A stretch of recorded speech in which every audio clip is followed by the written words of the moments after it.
તો આજે આપણે પહેલું ચેપ્ટર જે છે 11મા ધોરણનું એ શરૂ કરવાના છીએ. આ ચેપ્ટરમાંથી 1 થી 2 ક્વેશ્ચન, એક ક્વેશ્ચન જનરલી 2018-19 થી પૂછાય છે અને એ પણ જનરલી છેલ્લો ટોપિક છે આનો, એમાંથી પૂછાય છે. આ વખતે પણ કહી શકાય કે છેલ્લા ટોપિકમાંથી ક્વેશ્ચન આવી શકે, પણ તોય તે આપણે બધી વસ્તુ છે તે વિશેષ ધ્યાન આપવાનું છે.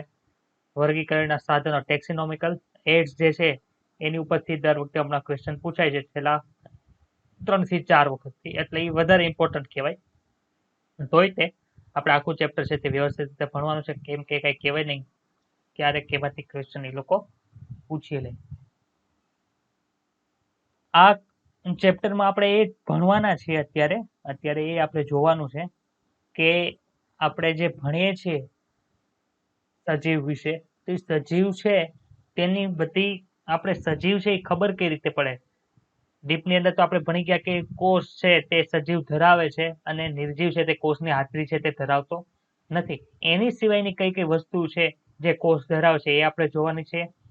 પછી બાયોડાયવર્સિટી એટલે કે જૈવ વિવિધતા છે, જેના વિશે તમે બહુ જ ડીપમાં ધોરણ 12ના ચેપ્ટર નંબર 15 ની વિશે ભણશો, કેમ કે આખું જૈવ વિવિધતાનું આખું ચેપ્ટર જ છે. એનો થોડોક અંશ આમાં આપ્યો છે કે એમાં એવું કહેવા માંગે છે કેટલી જાતિઓ છે, તો કે 18 લાખ જેટલી, 16 થી 18 લાખ જાતિઓ અત્યારે આપણે પૃથ્વી ઉપર અસ્તિત્વ ધરાવે છે. એની કરતા પણ વધુ છે જેનો શોધ થવાની હજી બાકી છે. એ બધી એટલી બધી જાતિઓ છે તે એ બધાને અલગ અલગ રીતે ઓળખવા માટે એને સ્પેશિયલ નામ આપવું પડે, એની આખી સિસ્ટમ છે એ આપણે શીખવાના છીએ. અને બધી વસ્તુ તમે જે જૈવ વિવિધતા બધી તમે જોવો છો એને તમારે ભણવી હોય તો કઈ વસ્તુ તમે ભણી શકો, કે કઈ કઈ ઘટકો છે તે તમને એમાં મદદરૂપ થઈ શકે, એ પણ આપણે ભણવાના છીએ. તો આપણે શરૂઆત કરીએ આ ચેપ્ટરની અહીંથી. તો કે શું કહેવા માંગે છે, તો કે સજીવ વિશ્વ છે તે કેટલું અદ્ભુત છે. તો કે ભાઈ કેવું અદ્ભુત છે, તો કે સજીવોના પ્રકારોની વિશાળ શ્રેણી છે તે નવાઈ પ્રમાણે તેવી છે. સજીવોના સર્વોત્તમ કુદરતી નિવાસસ્થાન એટલે કે એક્સ્ટ્રા ઓર્ડિનરી હેબિટેટ જેવા કે કેવા, એટલે કે કઈ કઈ જગ્યાએ તમે જે સજીવો છે તમે એને જોઈ શકો. તો કે ઠંડાગર પર્વતો એટલે કે કોલ્ડ માઉન્ટેન હોય, પછી પાલખર જંગલો એટલે કે ડેસિડ્યુઅસ ફોરેસ્ટ, જ્યાં પાનખર આપણે તો સ્પેશિયલ અહીંયા ઋતુ આવે પાનખર, જેમાં બધા પાનો જે વનસ્પતિના હોય એ બધા ખરી જાય છે, પરંતુ બહાર જે એવા પાનખર જંગલો જોવા મળશે. મહાસાગરો એટલે કે ઓશન્સ, પછી મીઠા પાણીના જે એટલે કે ફ્રેશ વોટર લેક, રણ, એ બધી જગ્યાએ તમને શું જોવા મળે, તો કે તમને સજીવો જોવા મળે છે. હોટ સ્પ્રિંગ એટલે કે ગરમ પાણીના ઝરણા જે હોય ત્યાં ગરમ પાણી તમને જોવા મળે, એમાં પણ આપણે અલગ અલગ જગ્યાએ સજીવો જોવા મળે. તો કે આ બધા એક જગ્યાએ ખૂબ જ ઠંડુ વાતાવરણ છે, તો કે એક જગ્યાએ ખૂબ જ ગરમ વાતાવરણ છે. તો ખૂબ જ ઠંડા વાતાવરણથી માંડીને ખૂબ જ ગરમ વાતાવરણ સુધીના વાતાવરણની અંદર સજીવો રહે છે એવું તમને જોવા મળે છે. ઝડપવાન ઘોડો હોય, સ્થળાંતરિત થતા પક્ષીઓ, તમે એમાં ચેપ્ટર નંબર 13 12મા ધોરણનું છે, એમાં એક પક્ષીનું નામ આવશે, અત્યારે નથી કહેતો, ત્યારે તમારે ભણવામાં આવશે કે એ કેટલા કિલોમીટરની યાત્રા કરીને રાજસ્થાનની અંદર ભરતપુર આવેલું છે ત્યાંથી સ્થળાંતર કરે છે. તો કેટલા બધા કિલોમીટરનું સ્થળાંતર કરે છે, એટલે કે migrate bird. Valley of flower આપણું જે દક્ષિણ ભારતનો એક સ્પેશિયલ એરિયા છે, ત્યાં આખું દર અમુક વર્ષે ત્યાં એક પુષ્પો ખીલે છે. ગયા વખતે છેલ્લે 2018માં કેમ એ પુષ્પો ખીલાતા અને આખું વાદળી રંગનું આખું શું કરી દે છે ત્યાં, તો કે બધું તમે જ્યાં જો ત્યાં તમને વાદળી રંગ જોવા મળે. શું કામ? એટલે કે આ બધા જે ફ્લાવર છે એ બધા આ બધા જે પુષ્પો છે ત્યારે ખીલે છે. હુમલો કરતી શાર્ક, આ બધાની સુંદરતા આપણે તેમની પ્રત્યે આદરભાવ જગાડે છે અને અદ્ભુતતાની ઊંડી સમજ આપે છે. વસ્તીના સભ્યો વચ્ચેનો અને સમુદાયની વસ્તી વચ્ચેનો પરિસ્થિતિકીય સંઘર્ષ કે સહકાર છે, એટલે કે તમે ડિટેલની અંદર બધું જોશો કે પરસ્પરતા ભણવાની છે આવશે, તેમાં પરસ્પરતા, પછી પરોપજીવિતા, આવા બધા રિલેશનશિપ છે એ બધા તમારે અંદર ભણવાનું છે કે અમુક અમુક જાતિ છે એકબીજા પર સાથે મળીને જીવે છે, એને શું કહેવાય, તો કે પરસ્પરતા કહેવાય, સહજીવિતા ને એવું બધું ડિટેલની અંદર તમે ભણવાના છો. અહીં ખાલી એક એક વર્ડ મૂક્યા છે, ડિટેલમાં આવશે ત્યારે હું તમને કહીશ. 12મા ધોરણનું ચેપ્ટર નંબર 13, 13, 14, 15, 16 એ 4 ચેપ્ટર છે ઇકોલોજીના કહેવાય છે, અને એ આખો વિભાગ છે એમાંથી પણ ઘણા પ્રમાણની અંદર પ્રશ્નો પૂછાય છે. આ બધાની સુંદરતા આપણને તેમની પ્રત્યે આદરભાવ જગાડે છે વસ્તીના સભ્યો વચ્ચેનો અને સમુદાયની વસ્તી વચ્ચેનો પરિસ્થિતિ સંઘર્ષ. માનો કે એક જ જાતિના 2-3 સભ્યો હોય ને એની વચ્ચે ખોરાક છે તે અપૂરતો હોય તો ઈ બધા વચ્ચે શું થાય છે તો કે એ ખોરાક માટે એકબીજા વચ્ચે સ્પર્ધા થાય છે. જે શક્તિશાળી સજીવ હશે એ શું કરશે તો કે એના ભાગની અંદર એ બધું શું આવશે તો કે ખોરાક આવે છે. એટલે કે પરિસ્થિતિ સંઘર્ષ થાય છે અને સહકાર પણ એમાં જોવા મળશે. એના ઉદાહરણ આપણે અત્યારે ભણવાના છીએ. તેવી જ રીતે કોષની અંદર રહેલ જે આણ્વીય ભરતકતા એટલે કે મોલેક્યુલર ટ્રાફિક છે તે પણ આપણને વિચારતા કરી મૂકે છે. આપણે ડિટેલની અંદર કોષ ભણી ગયા છીએ કે આપણે વિચારતા કરી મૂકે છે કે વાસ્તવમાં જીવન છે તે છે શું અને જીવન શું છે તે બે બીજા પ્રશ્નો ઉત્પન્ન કરે છે. એક તો છે પ્રાયોગિક એટલે કે ટેકનિકલ પ્રશ્ન છે કે નિર્જીવની વિરુદ્ધમાં સજીવ પાસે શું છે તેનો જવાબ માંગે છે. અને બીજું તત્વજ્ઞાન એટલે કે ફિલોસોફિકલ પ્રશ્ન છે કે જીવનનો હેતુ છે. તો કે આપણે અત્યારે સાયન્સ સ્ટ્રીમ લીધું, HCI, સાયન્સ સ્ટ્રીમ લીધું.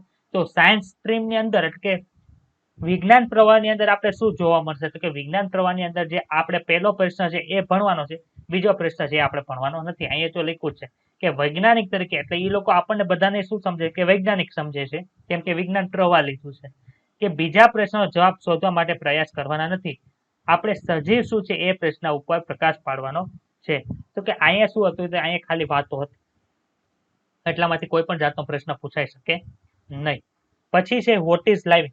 તો કે તમે સજીવની વ્યાખ્યા તમારે કરવી હોય તો તમે સજીવ ને નિર્જીવ વચ્ચેનો ભેદ છે તે કઈ રીતે પાડી શકો તો કે સજીવ છે એની અંદર કઈ કઈ વસ્તુ જોવા મળે તો કે સજીવ છે એ વૃદ્ધિ કરી શકે, સજીવ છે તે પ્રજનન કરીને પોતાના જેવું નવું સજીવ ઉત્પન્ન કરી શકે, સજીવની અંદર ચયાપચયની ક્રિયા જોવા મળે છે, સજીવ છે એ પોતે સભાનતા એટલે કે કોઈ પણ વસ્તુ એની આજુબાજુ થાય તેની એની પ્રત્યે એ શું કહે કે એની પ્રત્યે સભાનતા જાળવે છે કે કઈ રીતે મને કઈ તડકો લાગે તો એ છાંયો હોય ત્યાં બાદ જઈ શકે. પછી સ્વયંજનન પામી શકે એટલે કે એબિલિટી ટુ સેલ્ફ રેપ્લિકેટ આવશે, સેલ્ફ ઓર્ગેનાઇઝ છે. એમાંથી અમુક જે મુદ્દા છે એમાંથી કયો મુદ્દો છે તે વધારે સજીવની વ્યાખ્યા કરે તો એ આપણે આ ટોપિકની અંદર ભણવાનું છે. માનો કે તમે એવું માનો છો કે વૃદ્ધિ છે તો બધા જ સજીવ છે તે વૃદ્ધિ કરે છે એવું આપણે સમજીએ છીએ. બધા સજીવ છે તે શું કરે છે વૃદ્ધિ કરે છે. તો શું વૃદ્ધિ છે એ સજીવનો વૃદ્ધિ છે વૃદ્ધિ એ સજીવનો કોઈ પણ અપવાદ વગરનો શું કહી શકાય તો કે ગુણધર્મ છે કે નહીં એ તપાસવાનું છે. પછી એની સાથે સાથે આપણે એ પણ જોવાનું છે કે પ્રજનન છે એ શું સજીવનો પ્રમાણભૂત એટલે કે એ ગુણધર્મને આધારે તમે એવું ડિસાઇડ કરી શકો આ સજીવ છે કે નિર્જીવ એ ભણવાના છે. એવી જ રીતે ચયાપચય છે એના આધાર ઉપર તમે સજીવ છે કે નિર્જીવ એ તમે ડિસાઇડ કરી શકો કે નહીં એ બધું આપણે ડિટેલની અંદર ભણવાનું છે. તો કે અહીંયા શું લખ્યું તો કે જ્યારે સજીવને સંપૂર્ણ રીતે વ્યાખ્યાયિત કરવાનો પ્રયત્ન કરીએ છીએ ત્યારે આપણને સજીવો દ્વારા પ્રદર્શિત કરતા જે વિશિષ્ટ લક્ષણો છે જે પરંપરાગત રીતે જોવા મળતા હોય બધા સજીવોની અંદર જોવા મળતા હોય એ જોવા પડે છે. ક્યાં ક્યાં એવા લક્ષણો છે તો કે વૃદ્ધિ છે, પ્રજનન છે, પર્યાવરણ પ્રત્યેની સભાનતા છે અને ચોક્કસ પ્રતિક્રિયા દ્વારા સજીવના લક્ષણો કે યુનિક ફીચર છે.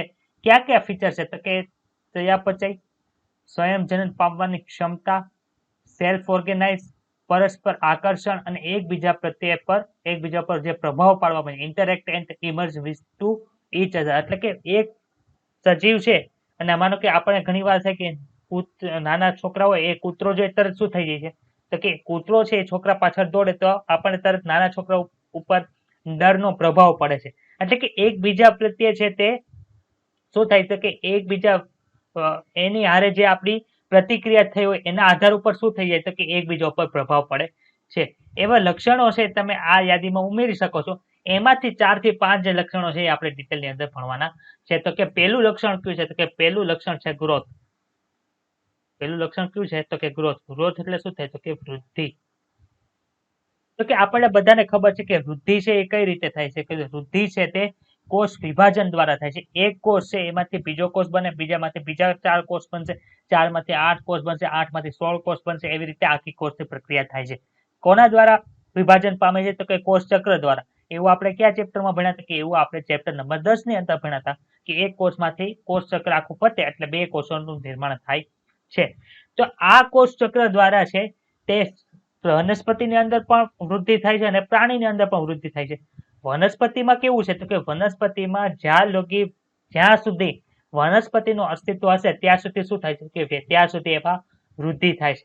જ્યારે પ્રાણીમાં એવું થાય છે કે જ્યાં લગી મરે ત્યાં સુધી એની ઊંચાઈ વધતી જાય, એવું કોઈ થયું છે? અમુક સમય સુધી એની ઊંચાઈ વધે પછી એની ઊંચાઈ વધતી નથી, એટલે અમુક સમય સુધી, અમુક સમય પછી એમાં વૃદ્ધિ જોવા થતી નથી. અમુક ઉંમર સુધી જ તેમાં શું થાય છે કે વૃદ્ધિ જોવા મળે છે. એવું કેમાં થાય છે કે એવું પ્રાણીની અંદર થાય છે. જ્યારે વનસ્પતિની અંદર શું થાય છે કે વનસ્પતિની અંદર જ્યાં સુધી વનસ્પતિનું અસ્તિત્વ રહે ત્યાં સુધી એમાં વૃદ્ધિ થાય છે. તો નિર્જીવની અંદર વૃદ્ધિ થતી હશે. માનો કે તમે એક એવો પર્વત લ્યો, માનો કે અહીંયા એક રેતીનો ડુંગર છે, માનો કે અહીંયા શું છે તો કે રેતીનો ડુંગર છે. હવે તમે એમાં એક કામ કર્યું કે તમે થોડીક એવી રેતી લઈને પાછી એની ઉપર નાખી, પછી પાછી તમે રેતી લઈને આવ્યા અને એની ઉપર નાખી, તો શું થાય તો કે પહેલા જે રેતીનો ઢગલો હતો એ એટલો હતો, એમાંથી કેટલો બની ગયો તો કે એટલો થવા મળ્યો. તો કે આને શું કહે કે આને તમે કહી શકો વૃદ્ધિ. પેલા જે રેતીનો ઢગલો હતો એ નાનો હતો, પછી એમાં સમય જતા જતા તમે એમાં રેતી ઉમેરતા જાવ છો તો શું થાય તો કે જે રેતીનો ઢગલો છે તે મોટો થાય છે. મોટો થાય છે એટલે શું થાય કે એનું કદ વધે છે, તો એને પણ એને તમે વૃદ્ધિ કહી શકો.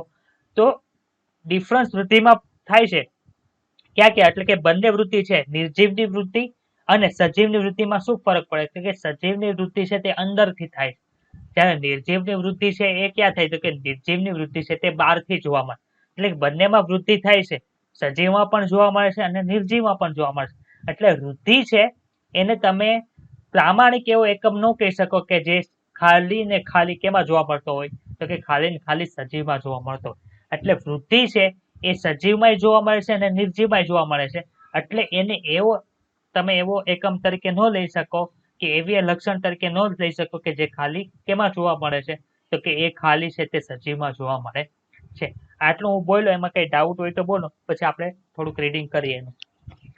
ઓકે, તો હવે આપણે જે ભણ્યા છે એ જોઈ લઈએ.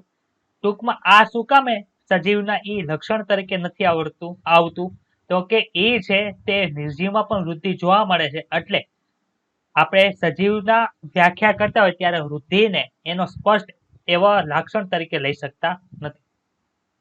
બધા જ સજીવો વૃદ્ધિ પામે છે.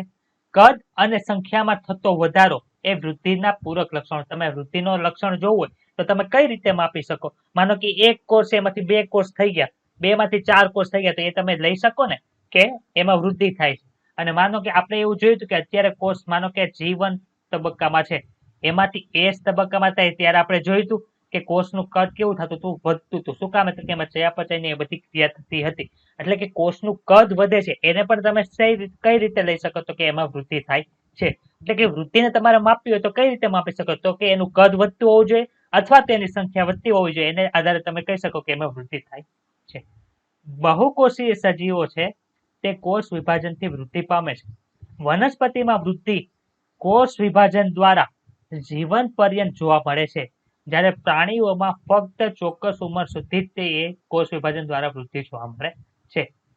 નાશ પામેલા કોષોની જગ્યાએ કેટલીક પેશીઓમાં કોષ વિભાજન થાય છે અને એ જે કોષ માનો કે આપણા શરીરમાં છે ચામડી દ્વારા કોષો ઉપર બનતા જાય છે, એને આધારે એવું થોડું થયું કે ચામડીની જાડાઈ છે 2 mm થી 5 mm થઈ ગઈ, એવું જોવા મળે. ઉપરથી કોષો છે, તમે નાવ છો ત્યારે ઉપરના જે ચામડીના ઉપરના કોષો છે તે નાશ પામતા જાય છે, જ્યારે નીચે જે આધાર કલા હશે, બેઝમેન્ટ મેમ્બ્રેન હશે, એમાંથી કોષ વિભાજન થતા થતા પાછા ઉપર આવે છે, નવા કોષો બનતા. એટલે કે ઉપરથી કોષ નાશ પામતા જાય છે, એની જગ્યાએ જે નવા કોષો આવે છે તે લે છે. એક કોષીય સજીવની વાત કરીએ આપણે તો એક કોષીય સજીવની અંદર શું જોવા મળે છે તો કે એક કોષીય સજીવો પણ કોષ વિભાજનથી વૃદ્ધિ પામે છે. માઇક્રોસ્કોપમાં કોષોની સંખ્યાની સરળ ગણતરી ઇન વિટ્રો સંવર્ધન માધ્યમમાં આપણે સહેલાઈથી કરી શકીએ છીએ. ઇન વિટ્રો એટલે શું થાય તો કે આપણા શરીરમાં જેવું વાતાવરણ છે એવું જ વાતાવરણ તમે કસનળીમાં કે એમાં તમે ઉત્પન્ન કરો, એને શું કહેવાય? ઇન વિટ્રો તરીકે ઓળખવામાં આવે છે. ઇન વિટ્રો, ઇન વિટ્રો નો શબ્દ શું થાય તો કે out of body, out of body થાય. શું થાય? એટલે કે આપણા શરીરની બહાર. જ્યારે ઇન વિવો આવશે, ઇન વિવોમાં શું આવશે? In our body. આપણા શરીરની અંદર હોય તો ઇન વિવો કહેવાય. ઇન વિટ્રો એટલે શું થાય તો કે શરીરની બહાર. તો કે આપણે આપણા જે આ કોષોની અંદર જે ગણતરી કરવી હોય તો શું કરી શકે, તો કે ટેસ્ટ ટ્યુબ ઉપર અથવા તો જે એની પ્લેટ આવે એમાં તમે શું કરશો, તો કે એક માનો કે બેક્ટેરિયા, એક કોષી બેક્ટેરિયા છે એને મૂકો છો. હવે એ પ્રજનન કરીને શું કરશે, તો કે 2 બની જાય, 2 માંથી પાછા 4 બની જાય, તો એની સંખ્યા વધે છે. તો કે એ તમે ઇન વિટ્રો મીડિયમમાં એટલે કે શરીરની બહાર તમે એ જોઈ શકો છો. ઉચ્ચ કક્ષાના પ્રાણીઓ જે છે, ઉચ્ચ કક્ષાના પ્રાણીઓ એટલે કે પૃષ્ઠવંશી એ બધા પ્રાણીઓ છે અને વનસ્પતિઓ છે, એમાં મહદઅંશે શું જોવા મળે, તો કે વૃદ્ધિ અને પ્રજનન પરસ્પર નિવારક ઘટનાઓ છે. એટલે એનો મતલબ શું થાય, તો કે એક કોષી સજીવ હોય, એક કોષી સજીવ આપણે નીચે લખીએ, એક કોષી. અહીંયા મને થોડીક છે ને આમાં ભૂલ લાગે છે, એટલે હું પેલા એક ઇંગ્લિશ થોડુંક ચેક કરી લો, કેમ કે લાઈનમાં મને થોડીક ભૂલ લાગે છે. અહીંયા સુધી ભણ્યા હોય તો ડાઉટ હોય તો ભૂલી જાઓ, તે હું સાંભળ્યું 2 વર્ગ થઈ જાય છે. કોઈને પ્રશ્ન? ઓકે.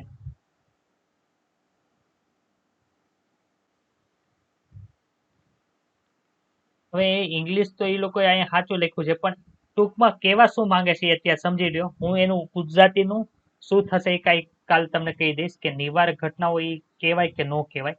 ટૂંકમાં આ રીતે હોય, માનો એક કોષી સજીવ છે, એક કોષી સજીવ. એક કોષી સજીવમાં શું થાય, આ એક કોષ છે, હવે એમાંથી કેટલા બનશે, તો કે 2 કોષ બની ગયા. તો આ સંખ્યાની દ્રષ્ટિએ શું થયું, કે સંખ્યાની દ્રષ્ટિએ શું થાય છે, તો કે સંખ્યાની દ્રષ્ટિએ કોષની સંખ્યા વધી, કોષની સંખ્યા વધી. તો કે કોષની સંખ્યા વધી એને શું કહે, કે કોષની સંખ્યા વધી એને તો વૃદ્ધિ કહેવાય. કહેવાય કે ન કહેવાય? હવે આ એક કોષી સજીવ છે, તો કે માનો કે આ કેવું હશે, તો કે આ પિતૃકોષ છે અથવા તો માતૃકોષ. એની જેવા નવા 2 સજીવ ઉત્પન્ન થયા કે નહીં? નવા સજીવ ઉત્પન્ન થયા. આ જે ઉત્પન્ન થયા 2 કોષી નવા સજીવ ઉત્પન્ન થયા કે ન થયા? પ્રજનન કહી શકો કે ન કહી શકો? આ જે ભાગ છે, આ વસ્તુ થઈ એને પ્રજનન કહેવાય કે ન કહેવાય? તો જે એક કોષી સજીવ છે, એક કોષી સજીવ, એમાં પ્રજનન અને વૃદ્ધિ છે એ એકબીજા સાથે કેવા છે, સંકળાયેલા છે.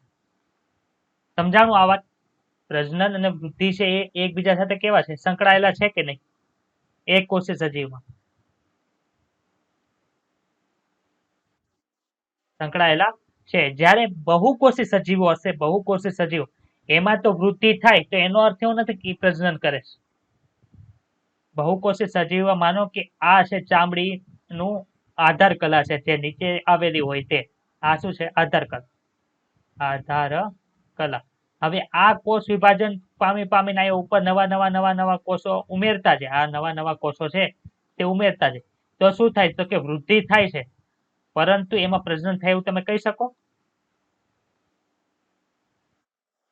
તો આ બે છે તે એકબીજાને સંકળાયેલા નથી, સંકળાયેલા નથી. એટલી વાત ક્લિયર થઈ છે?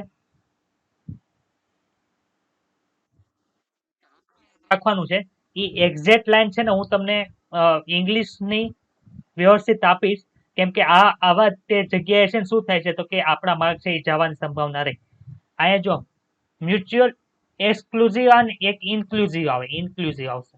એક શું આવશે, ઇન્ક્લુઝિવ. ઇન્ક્લુઝિવ કોનામાં આવે, ઇન્ક્લુઝિવ એટલે સંકળાયેલા છે, સંકળાયેલા છે. તો કોણ સંકળાયેલ, તો કે એક કોષી સજીવ હશે એ એકબીજા સાથે સંકળાયેલા હશે. કોણ કોણ, તો કે એક કોષી સજીવની અંદર જે વૃદ્ધિ છે અને પ્રજનન છે એ એકબીજા સાથે સંકળાયેલું છે. અને એક્સક્લુઝિવ આવે તો કોનામાં આવશે, કે એક્સક્લુઝિવ એટલે સંકળાયેલા નથી. કોનામાં, તો કે બહુકોષી સજીવમાં. એટલે ક્લિયર વાત થાય છે? તો તમારે ખાલી આ વસ્તુ યાદ રાખવાની, મ્યુચ્યુઅલ એક્સક્લુઝિવ ઇવેન્ટ કોનામાં જોવા મળે, તો કે પ્રાણીઓમાં. કેવા, તો કે બહુકોષી પ્રાણીઓમાં. ત્યારે એક કોષી પ્રાણીમાં શું આવશે, કે મ્યુચ્યુઅલ ઇનક્લુઝિવ આવશે. શું આવશે, ઇનક્લુઝિવ. ઇનક્લુઝિવ હોય તો કોનામાં આવશે, તો કે ઇન્ક્લુઝિવ છે તે એક કોષી સજીવમાં આવશે, કે એકબીજા સાથે જોડાયેલું છે એમ. સમજાણું આટલું? ઓકે, અહીં એ યાદ રાખવું રહ્યું કે શરીરના કદમાં થતો વધારો વૃદ્ધિ તરીકે ગણવામાં આવે છે. જો શરીરના કદમાં થતા વધારાને વૃદ્ધિના માપદંડ તરીકે લ્યો તમે, તો કે તમારા શરીરનું જે કદ છે, તમે માનો કે એક દિવસની 5 રોટલી ખાતા હોય, પછી 10 રોટલી ખાવા માંડો, આ તો ખાલી એક્ઝામ્પલ, કોઈ ખાતું હોય કઈ ખબર નથી 10 રોટલી, તો 10 રોટલી ખાઓ તો અમુક એક મહિના પછી શું થાય, તો કે તમારા શરીરનું કદ જે હશે એની કરતા વધી જશે અને વજન પણ વધશે. તો કે તમે વૃદ્ધિ છે એ કઈ રીતે માપશો, તો કે તમારા કદને રીતે માપશો.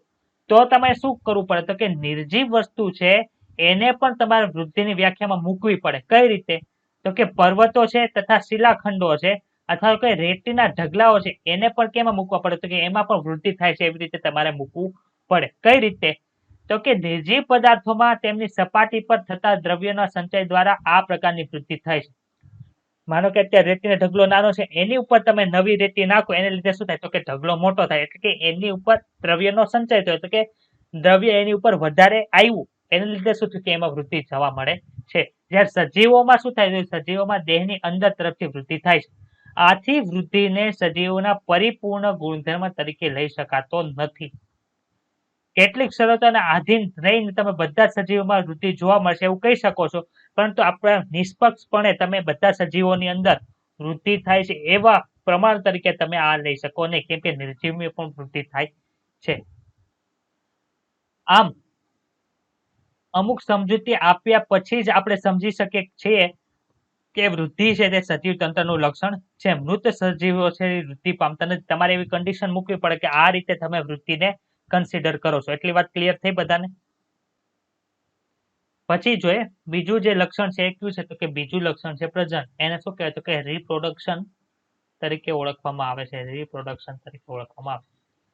કેમ કે મેં એક ક્વેશ્ચન બેંક સોલ્વ કરી હતી ઇંગ્લિશ મીડિયમની, એમાં જે ઓલું ઇન્ક્લુઝિવ ને એક્સક્લુઝિવ ના ક્વેશ્ચન હતા ને, એટલે મેં તમને આ વિશેષ પ્રમાણે આ કીધું. બે ક્વેશ્ચન તમારી સામે મૂકીશ એટલે તમને ખબર પડે કે આ પ્રશ્નમાં આવી રીતે પૂછ્યું હોય તો તેનું ગુજરાતી હું કરી કઈ નક્કી નથી. બે પ્રશ્ન હું તમારા સામે કાલે તમને મોકલીશ, એટલે કે આપણે લેક્ચરમાં ડિસ્કસ કરશું, એટલે તમને વધારે ખબર પડે કે આ ઇન્ક્લુઝિવ ને એક્સક્લુઝિવમાં આવું કેમ કીધું છે. બીજું છે પ્રજનન. તો કે પ્રજનન પણ સજીવોની લાક્ષણિકતા છે. આપણને તેમ જ થાય ને કે પ્રજનન ખાલી સજીવોમાં જોવા મળે, તો આપણે પ્રજનનને તો આપણા પરિપૂર્ણ ગુણધર્મ તરીકે લઈ જ શકીએ કે જે સજીવમાં જ ખાલી જોવા મળે. પરંતુ અમુક એવા પણ સજીવ છે કે જેમાં શું છે પ્રજનન જોવા મળતું નથી.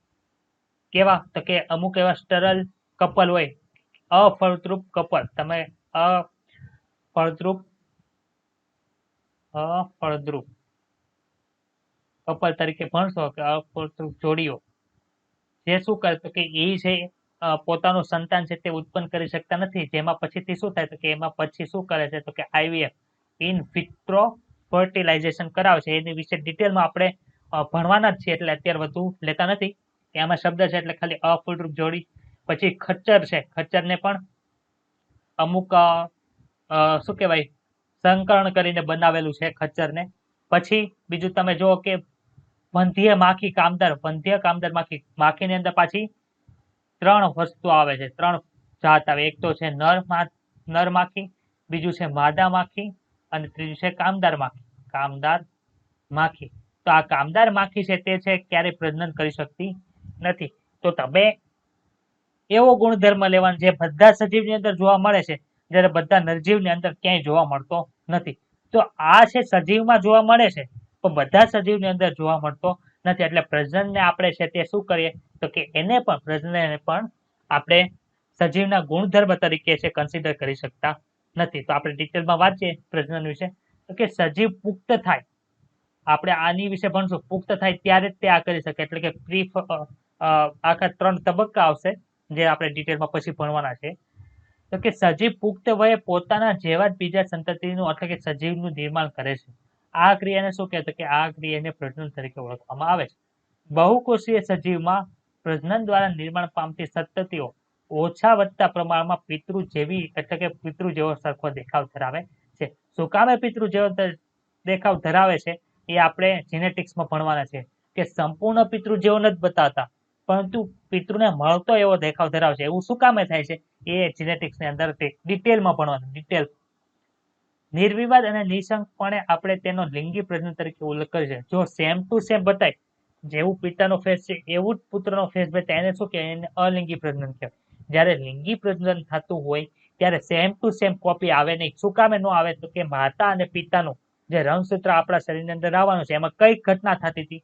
તો કે એમાં છે તે વ્યતિકરણ થતું હતું. આ વ્યતિકરણ થાય છે એને લીધે શું થાય છે? તો કે પહેલા બાળકનો જે જન્મ થાય છે એના પછી અમુક ટાઈમ પછી અમુક વર્ષો પછી જે બીજા બાળકનો જન્મ થાય છે એ સેમ ટુ સેમ એના પેલા ભાઈ જેવું મળતું આવતું નથી. એને મળતું આવે છે પરંતુ સેમ ટુ સેમ આવતું નથી. એનું રીઝન શું છે? તો કે એનું રીઝન છે તે વ્યતિકરણ છે. પેલો ભાઈ હશે એમાં જે માતા અને પિતાનું રંગસૂત્ર તો આવવાનું છે. બીજો ભાઈ હશે અથવા બીજી બેન હશે જે હોય આપણે ભાઈ બહેનમાં નથી પડતા. પેલું જે સંતતિ છે એના બીજા સંતતિમાં એ જ માતા પિતાના રંગસૂત્ર આવવાના છે. પરંતુ ફરક ક્યાં પડશે? તો કે અમુક જે વ્યતિકરણ થશે ત્યાં શું થાય છે? તો કે ત્યાં વ્યતિકરણની ઘટના થાય છે એને લીધે અમુક રંગસૂત્રનો ભાગ છે તે માતાનો આ રંગસૂત્રમાં આવી જશે, આ રંગસૂત્રનો ભાગ ઓલામાં આવી જશે. એને લીધે જે એમાંથી પ્રભાવી ને પ્રચ્છન્ન જે ઘટના ભણવાના છે ડિટેલમાં પછી એને લીધે છે તે સેમ ટુ સેમ બતાતા નથી. સજીવો અલિંગી રીતે પણ પ્રજનન કરે છે. તો કે મુખ્યત્વે લિંગી અને અલિંગીનો તફાવત શું છે એ સમજાવો સાહેબ. કે લિંગી પ્રજનન કોને કહેવાય ને અલિંગી પ્રજનન છે તે કોને કહેવાય એ સમજાવો. પછી બીજી વાત કે પહેલા છે ડિફરન્સ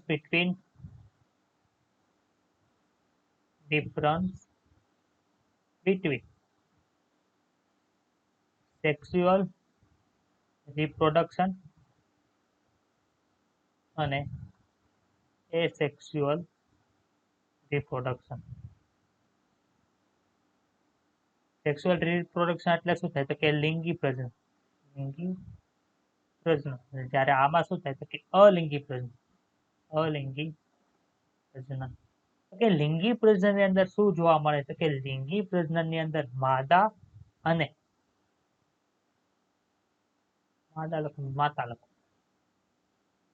માતા દ્વારા અને પિતા દ્વારા જે જન્યુ ઉત્પન્ન થશે, જે જન્યુ ઉત્પન્ન થશે એના જોડાણથી શું બને? તો કે એના જોડાણથી ઝાયગોટ એટલે કે ફલિતાંડ બને. ફલિતાંડ બને છે.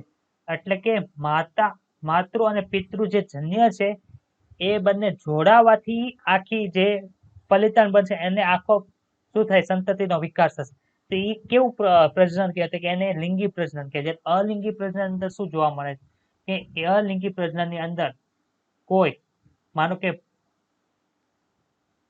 પિતા હોય અથવા તો માતા હોય એના એટલે કે જે ભાગ છે જેને તમે સજીવ તરીકે કન્સિડર કરો, માનો કે અમીબા છે, આ અમીબા છે તો કે એકલું જ અમીબા શું કરશે? તો કે ઘણા બધા અમીબા બનાવશે. ઘણા બધા અમીબા બનાવશે. તો આની અંદર શું જોવા મળે? તો કે આની અંદર માતૃ અને પિતૃ જન્યુનું જોડાણ થતું નથી. એટલી વાત ક્લિયર થાય છે બધાને? માતા અને પિતૃ દ્વારા જે જન્યુ ઉત્પન્ન થાય છે એનું જોડાણ થતું નથી અને આમનામ જ તે નવો સજીવ ઉત્પન્ન થાય છે એને અલિંગી પ્રજનન કહેવાય.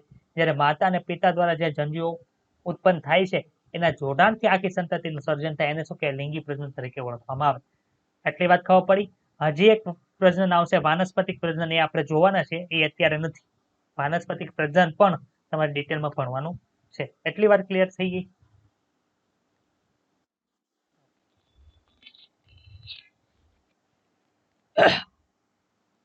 ઓકે. હવે અલિંગી પ્રજનન કઈ રીતે થાય છે એના અમુક ઉદાહરણો અહીંયા આપ્યા છે, એ તમારે ખાસ યાદ રાખવાના છે. એક તો છે ફૂગ દ્વારા. તો કે ફૂગ છે એ અલિંગી બીજાણુઓ દ્વારા શું કરે? તો કે અલિંગી પ્રજનન કરશે. એને શું કે અસેક્સ્યુઅલ સ્પોર તરીકે ઓળખવામાં આવે.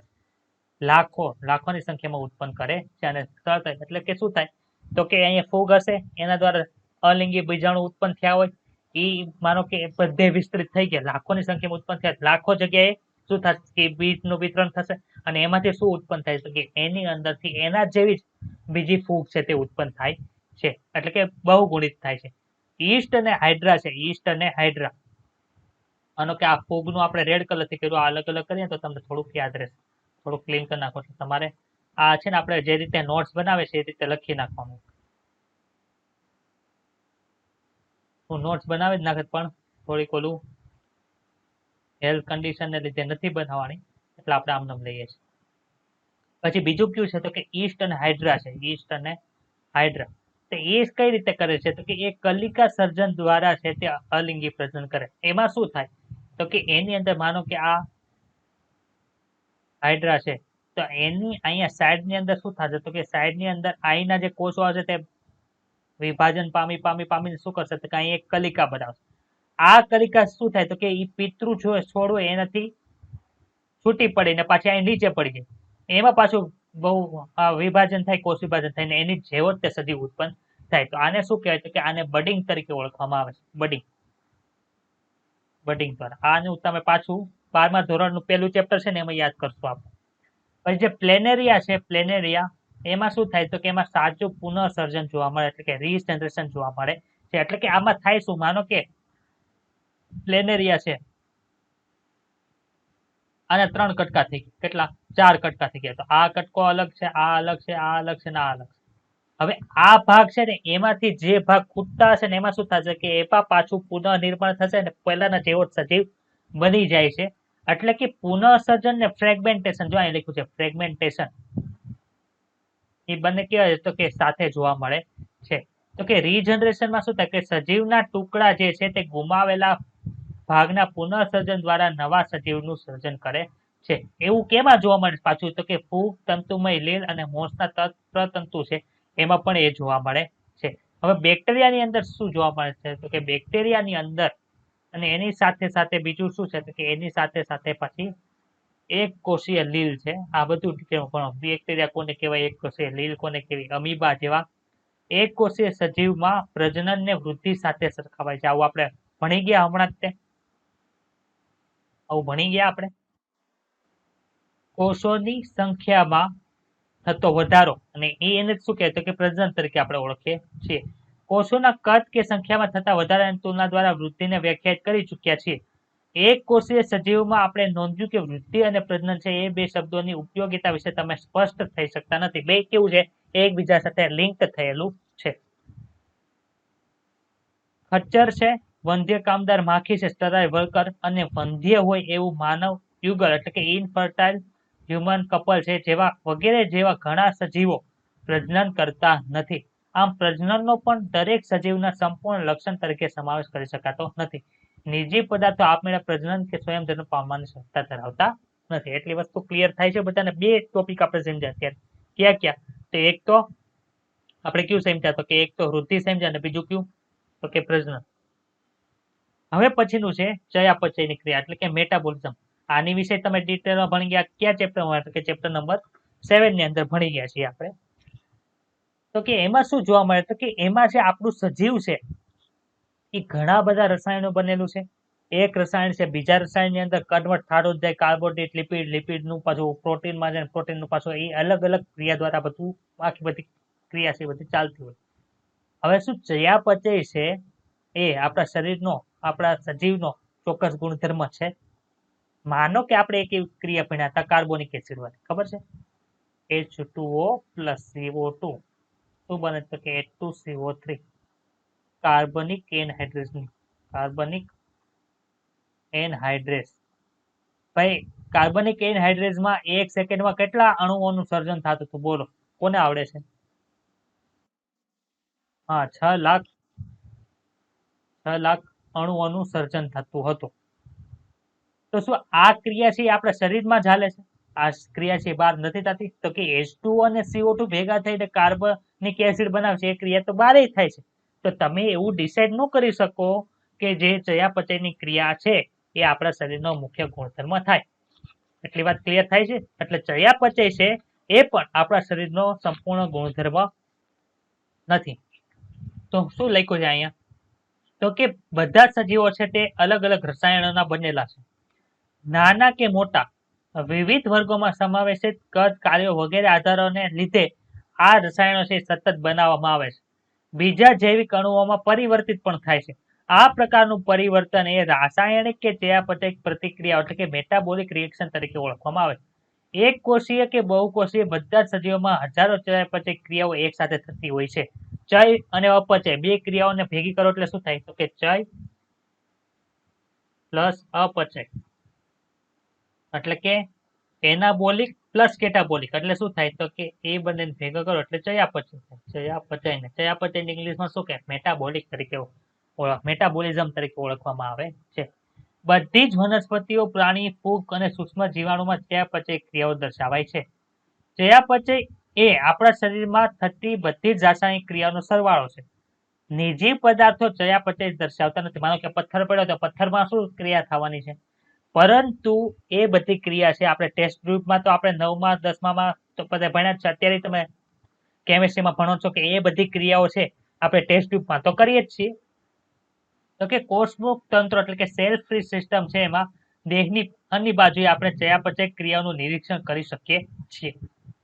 શરીરની બહાર ટેસ્ટ ટ્યુબમાં અલગ રીતે થતી એકલી ચયાપચય ક્રિયાઓ છે તે જીવંત અને નિર્જીવ તો નથી. એટલે કે એક પ્રકારની પ્રક્રિયા જ થાય છે.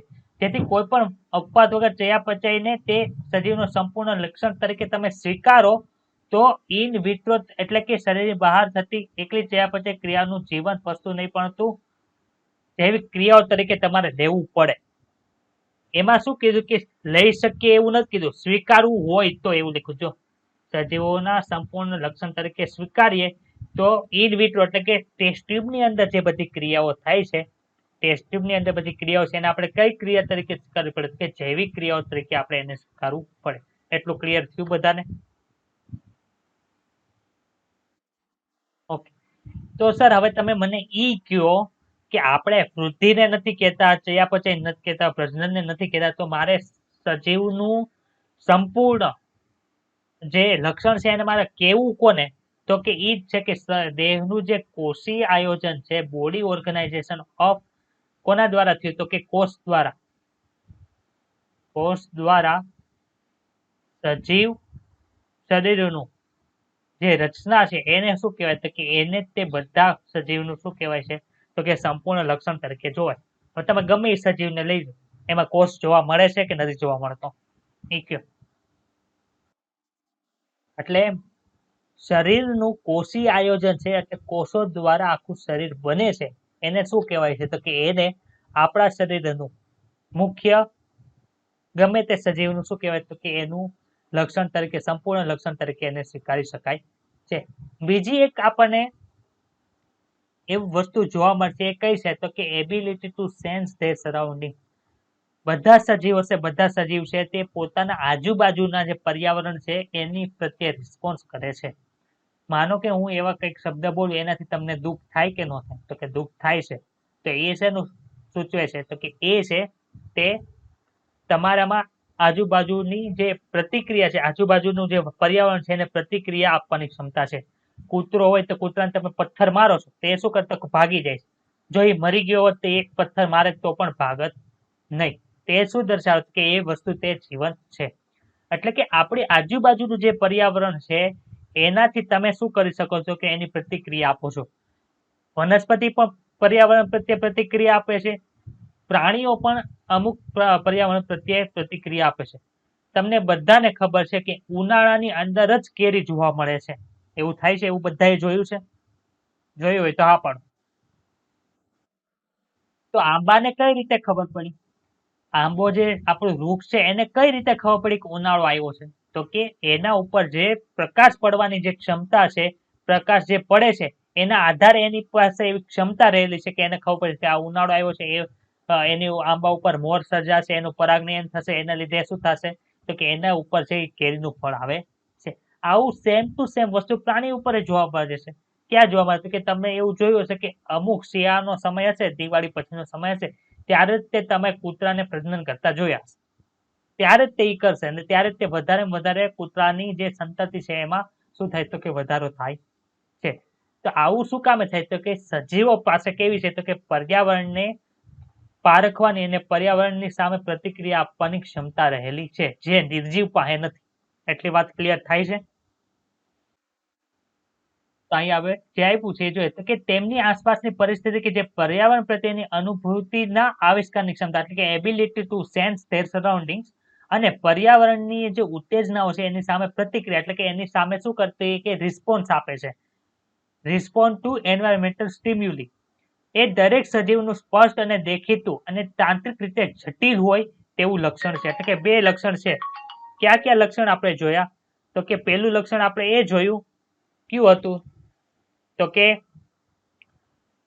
બધા સજીવો પાસે એનું શરીરનું ઓર્ગેનાઇઝેશન કોના દ્વારા થાય છે? તો કે કોષ દ્વારા થાય છે. અને બીજું કયું જોયું? તો કે બીજું આપણે એ જોયું કે બધા સજીવો છે તે પર્યાવરણ પ્રત્યે શું આપે છે? તો કે પ્રતિક્રિયા આપે છે. આ અનુભૂતિ કે પ્રતિક્રિયા છે એ કેવી છે? તો કે ભૌતિક હોઈ શકે, રાસાયણિક હોઈ શકે અને જૈવિક હોઈ શકે. એટલે કે જે આ પ્રતિક્રિયા આપે છે એ કેવી હોય? તો કે ભૌતિક હોય, રાસાયણિક હોય, જૈવિક. માનો કે કોઈ પથ્થર મારે તો પથ્થર મારીને એની સામે શું થશે? તો કે કૂતરો દોડે છે. તે ભૌતિક પ્રક્રિયા છે. હવે માનો કે તમે તડકામાં રહ્યો છો એને લીધે તમે કાળા પડી જાવ તો કઈ રીતે કાળા પડ્યા? તો કે અંદર મેલેનિનનું સર્જન થાય છે તો એવી રીતે એ જૈવિક પણ હોઈ શકે. એટલે કે ભૌતિક, રાસાયણિક કે જૈવિક ગમે તે રીતે આ પ્રતિક્રિયા છે તે જોવા મળે છે. અને સામે સંવેદન અંગો દ્વારા આપણને પર્યાવરણની અનુભૂતિ થાય. તમે તડકો પડે તો તમારી ચામડી તમને કહે છે એ એક સંવેદન અંગ છે કે આ ઓલું થાય છે. એટલે ગમે તે રીતે સંવેદન અંગો દ્વારા આપણને અનુભૂતિ થાય છે. વનસ્પતિ હોય કે પ્રાણી હોય એમ બંને છે તે પ્રકાશ, પાણી, તાપમાન, અન્ય સજીવો અને પ્રદૂષકો વગેરે જેવા પરિબળો સામે પ્રતિક્રિયા આપે છે. પ્રદૂષકો હશે ત્યાં છે લાઇકેન છે તે લાઇકેન તે જ્યાં પ્રદૂષણ હોય ત્યાં જોવા મળતી નથી. એટલે કે શું થયું કે પ્રદૂષણ પ્રત્યે પણ વનસ્પતિ છે એ તે શું છે તો કે સંવેદનાશીલ હોય તે. લાઇકેન શું છે તો કે લાઇકેન છે તે ફૂગ અને લીલ એ બંનેનું શું છે તો કે સહજીવી સંયોજન છે કે બંને સાથે બની જાય છે. શું કે લાઇકેન કે તમે ડિટેલમાં આવતા ચેપ્ટરની અંદર ભણવાના છો એની વિશે. આદિકોષ કેન્દ્રથી લઈને ખૂબ જ જટિલ સુકોષ કેન્દ્રીય બધા જ સજીવો છે તે પર્યાવરણના ઇશારા પ્રત્યે અનુભૂતિ અને પ્રતિક્રિયા દર્શાવતા હોય છે. ઋતુ સંબંધિત એટલે કે સિઝનલ પ્રીડર્સ છે એટલે કે સિઝન આવે ત્યારે તેમાં એ પ્રતિક્રિયા જોવા મળે. વનસ્પતિ અને પ્રાણી બંને પ્રકારના સજીવોમાં પ્રજનન પર પ્રકાશ અવધિની અસર થાય છે. દરેક સજીવો તેમના શરીરમાં રસાયણના પ્રવેશનું સંચાલન કરે છે. આમ દરેક સજીવો તેમની આસપાસના પર્યાવરણથી કેવા હોય છે? જાગૃત હોય એટલે કે અવેર જ હોય છે. માનવી એવો છે કે જે કેવો છે આપમેળે જાગૃત છે. એને શું કહેવાય? સેલ્ફ કોન્શિયસનેસ તરીકે ઓળખવામાં આવે. આથી સભાનતા છે તે દરેક સજીવનો સંપૂર્ણ ગુણધર્મ બને છે. બે વસ્તુ આપણે ભણ્યા. ક્યાં ક્યાં? તો એક તો છે દૈહિક જે આયોજન છે તે, અને બીજું કયું છે તો કે જે સભાનતા છે, કોન્શિયસનેસ છે તે આપણે કેમાં લઈએ છીએ? તો કે સેલ્ફ કોન્શિયસનેસ થતા કોન્શિયસનેસ એટલે કે સભાનતા છે તે આપણા સજીવના સંપૂર્ણ ગુણધર્મ માટે જોઈએ. હવે મનુષ્યની વાત આવે તો મનુષ્યમાં એક વિશિષ્ટ વસ્તુ જોવા મળે છે. કઈ વસ્તુ જોવા મળે? તો કે મનુષ્યની વાત આવે ત્યારે જીવંત અવસ્થા જે છે એને ડિસાઇડ કરવી ખૂબ અઘરી પડી જાય છે. કઈ રીતે? કે માનો કે તમે કોઈ એવા વ્યક્તિને જોયો કે જે કોમામાં વહી ગયો છે. કોમામાં વહી ગયો એટલે શું? એનું મગજ છે તે ડિસિઝન લઈ શકતું નથી. એનું હૃદય છે તે કામ કરે છે, ફેફસા કામ કરે છે. એવી રીતે તમે એનું જોઈ શકો. તો કે જીવંત અવસ્થાને વ્યાખ્યાયિત કરવી મુશ્કેલ છે કે હૃદય અને ફેફસાને બદલે માત્ર મશીનને આધારે દવાખાનામાં મૂર્છામાં પડેલા દર્દીઓને આપણે જોઈએ છીએ. બીજી રીતે કહીએ કે દર્દીનું મગજ કેવું છે? બ્રેન ડેડ હોય એટલે કે એનું મગજ કાર્ય કરતું નથી. દર્દી સ્વયં સભાનતા કે સ્વયં ચેતના ધરાવતું નથી, પણ તેનું હૃદય અને ફેફસા છે તે કામ કરે છે. તેને જીવંત ગણવું કે નિર્જીવ ગણવું એ આપણે ડિસાઇડ કરી શકતા નથી. એટલે કે મનુષ્યની અંદર છે એ જીવંત અવસ્થાને વ્યાખ્યા કરવી અઘરી છે. અને બે ગુણધર્મ જે સજીવના સંપૂર્ણ ગુણધર્મ તરીકે લઈ શકો કઈ કઈ? એક તો સભાનતા છે અને બીજું કયું છે તો કે દૈહિક આયોજન છે તે. તમે જાણતા હશો કે ઉચ્ચ વર્ગોના સજીવમાં જીવનની વિલક્ષણ ઘટનાઓ તેમના દેહની આંતરક્રિયાઓને લીધે શક્ય બને છે. માનો કે સજીવ કોઈ પણ છે તો એમાં માનો કે હું અત્યારે બોલી શકું છું એ બધું થાય એ કોને લીધે? કે મારા શરીરની અંદર બધા જે એકબીજા સાથે જોડાયેલા તંત્રો છે એકબીજા સાથે સહનિયમન સાથે કાર્ય કરે છે એને લીધે આ બધા ગુણધર્મો જોવા મળે છે. તો કે ઉચ્ચ સજીવના ગુણધર્મો જે છે આ બધા ઉચ્ચ સજીવોમાં જે જોવા મળતા વિલક્ષણ ઘટનાઓ અથવા તો ગુણધર્મો એ કોને લીધે થાય? તો કે એના શરીરની અંદર જે આંતરક્રિયાઓ થાય છે એને. એવી જ રીતે કોઈ પણ પેશીના ગુણધર્મો છે એ કોને લીધે છે? તો કે પેશીના કોષોના લીધે નથી, પરંતુ એના કોષો છે એની વચ્ચે જે આંતરક્રિયાઓ થાય છે એને લીધે થાય છે. કોષોની આંતરક્રિયાઓને લીધે થાય છે. એમ જ તે કોષોનો ગુણધર્મ છે. કોષ છે માનો કે સ્વયં ઉત્તેજનાશીલ છે, તો એ કોષ છે એ પોતાને લીધે નહીં, પરંતુ કોષ છે એના અંદર જે કઈ અંગિકાઓ છે એના આંતરક્રિયા થાય છે એને લીધે જોવા મળે છે. એવી જ રીતે કોષીય અંગિકાઓના ગુણધર્મો છે તે એના આણ્વીય બંધારણને લીધે નથી, પરંતુ આણ્વીય ઘટકોની જે આંતરક્રિયાઓ થાય છે એટલે કે એકબીજા સાથે મળીને જે બધી ક્રિયા થાય છે એને લીધે થાય છે. એટલું વાત સમજાય છે બધાને?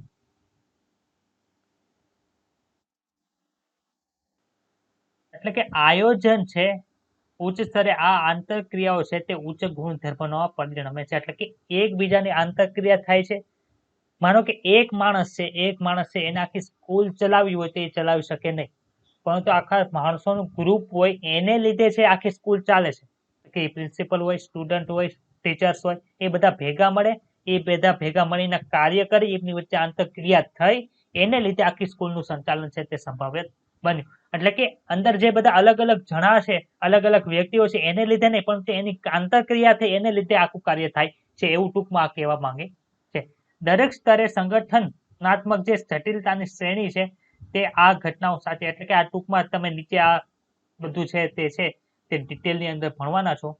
આ છે એટલો પેરેગ્રાફ છે. જ્યારે આપણે આ સજીવ વિશ્વમાં વિવિધતા છે એ બધું પૂરું થાય અને એની નીચે આખા કઈ કઈ વસ્તુ વર્ગીકૃત કક્ષાઓ છે, એમાં જાતિ, પ્રજાતિ, કુળ, ગોત્ર, વર્ગ, વિભાગ, સમુદાય, સૃષ્ટિ એ વિશે બધું ભણવાના છો. વર્ગીકરણ એટલે વૈજ્ઞાનિક નામ વિશે ભણવાનું છે, અને જે ટેક્સોનોમિકલ એડ છે એની વિશે પણ તમે ડિટેલની અંદર કાલે ભણશું. કાલે આ ચેપ્ટર આપણું પૂરું થઈ જશે. પછી એના પછી આપણે બીજા ચેપ્ટરની અંદર પ્રવેશ કરશું. એટલે ખાસ જેટલું હાલે છે બધું રીડિંગ કરતા રહેજો.